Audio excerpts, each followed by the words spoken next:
भोग और मोक्ष पाई तप। सन्यासींक नियम हैला सेमाने अग्नि को स्पर्श न करी प्रस्तुत होइथिबा खाद्य भिक्षा स्वरूप ग्रहण करिवे। किंतु सन्यासीर वेश धारण करी मनरे जदि कामना और बासना रहिला तेबे सन्यास सिद्ध हेब नाही। आसक्ति रहित कर्म को सन्यास कहा जाए।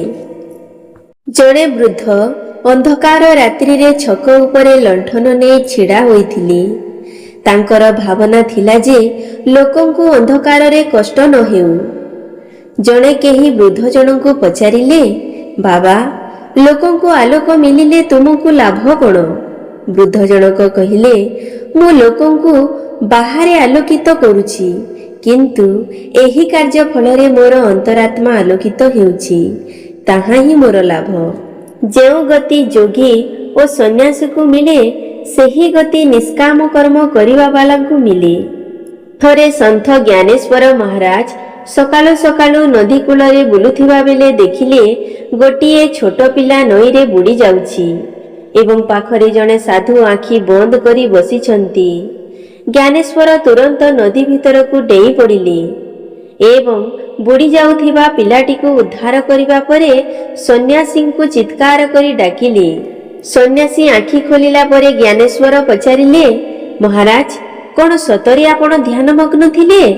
सन्यासी कहिले, ध्यान हेउ नथिला, बरं मन एपट सेपट दौड़ी बुलुथिला।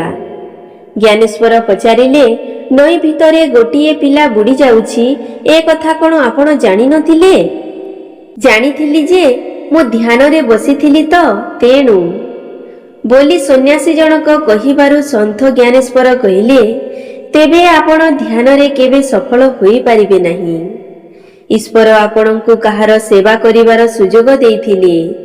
पिलाटी को नदी रु उद्धार करिबा आपणकर कर्तव्य थिला, किंतु आपण किछि करि पारिले नाही। जदि कर्तव्य करि पारि थान्ते तेबे ध्यान रे मन लागि जाई थांता। संत ज्ञानेश्वर कहिले, हे सन्यासी, ईश्वरंक बगीचा नष्ट होई जाउछि एवं आपण बगीचारू आनंद लुटिबा पाई तत्पर। बगीचारू आनंद पाइबाकु हेले तार जत्न नेबा मध्य आवश्यक। परहित हेउछि शास्त्र अनुमोदित कार्य।